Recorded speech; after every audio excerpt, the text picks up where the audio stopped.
മനസ്സ് എപ്പോഴും ഉണ്ടാകുക. നമുക്ക് ഈ ആരോഗ്യം തന്നതിന് നന്ദി പറയുക, നമുക്ക് ഈ ഒരു രണ്ട് കൈ തന്നതിന് നന്ദി പറയുക, രണ്ട് കണ്ണില്ലാത്ത എത്രയോ ആൾക്കാരുള്ളത്, കൈയില്ലാത്ത എത്രയോ ആൾക്കാർ ഈ ലോകത്തുള്ളത്, നടക്കാൻ വയ്യാത്ത എത്രയോ ആൾക്കാരുണ്ട്, എത്രയോ ആളുകൾ ഈ ലോകത്തുണ്ട്. അപ്പൊ കണ്ണും തന്ന്, രണ്ട് കയ്യും തന്ന്, കാലും തന്ന്, ആരോഗ്യം തന്ന്, സൗന്ദര്യമൊക്കെ തന്ന് നമ്മളിങ്ങനെ റെഡിയാക്കി നിർത്തിയിരിക്കുകയാണ്. എന്നിട്ടും നമുക്ക് എന്തെങ്കിലും തടസ്സം പറഞ്ഞ് നമ്മളെ നിൽക്കാൻ നമ്മള് അങ്ങനെ നിൽക്കാനായിട്ടുള്ള ഒരു തോന്നൽ നമുക്കുണ്ടെങ്കിലേ നേരെ യൂട്യൂബിൽ പോവുക.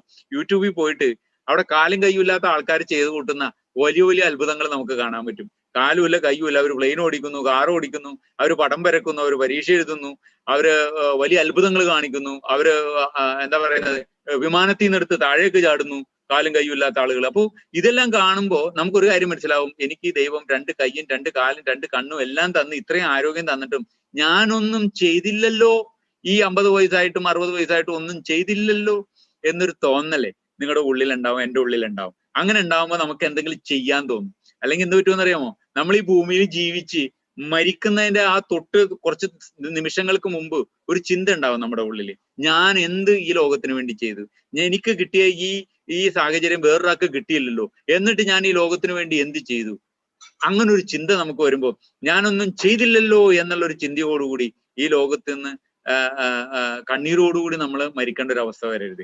അപ്പൊ അതിനു വേണ്ടിയിട്ട് നമ്മൾ ഒരു കാര്യം ചെയ്യുക, ഇപ്പോഴേ തന്നെ നമ്മൾ ഒരുപാട് പേരെ, കാരണം നിങ്ങൾ ഈ ബുർജ് ഖലീഫയിൽ പോകുമ്പോൾ അവിടെ പോയി നിങ്ങളും ഭാര്യയുമായിട്ട് താമസിക്കുമ്പോൾ, അല്ലെങ്കിൽ നിങ്ങളുടെ പാർട്ട്ണറുമായിട്ട് പോയി, ഭർത്താവുമായിട്ട് പോയി അവിടെ താമസിക്കുമ്പോൾ, ഈ കാറിൽ നിങ്ങൾ ആഡംബര കാറിൽ നിങ്ങൾ യാത്ര ചെയ്യുമ്പോഴൊക്കെ ഒരു കാര്യം നിങ്ങൾ ഓർക്കുക, നിങ്ങൾ രക്ഷപ്പെടാൻ വേണ്ടിയാണ് നിങ്ങൾ ചെയ്തത്. പക്ഷെ നിങ്ങൾ ഓട്ടോമാറ്റിക്കലി കുറെ ആൾക്കാരെ രക്ഷപ്പെടുത്തിയിട്ടുണ്ടാവും. അങ്ങനെ രക്ഷപ്പെടുത്താതെ നിങ്ങൾക്ക് ഈ ബുർജിൽ കയറാൻ പറ്റില്ല, ഈ റോൾസ് റോയ്സിൽ കയറാൻ പറ്റില്ല, നിങ്ങൾക്ക് 10-20 ലക്ഷം രൂപ മാസ വരുമാനം ഉണ്ടാക്കാൻ പറ്റില്ല.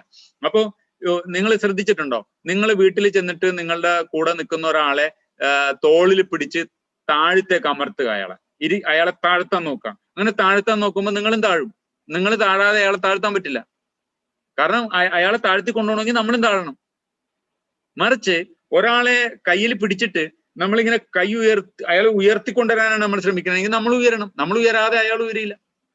അപ്പൊ ഇതൊരു നമ്മൾ തമ്മിലുള്ള അതായത് അവൻ ഉയർത്തിയാലോ വിൻ വിൻ സിറ്റുവേഷൻ എന്നാണ് പറയുന്നത്.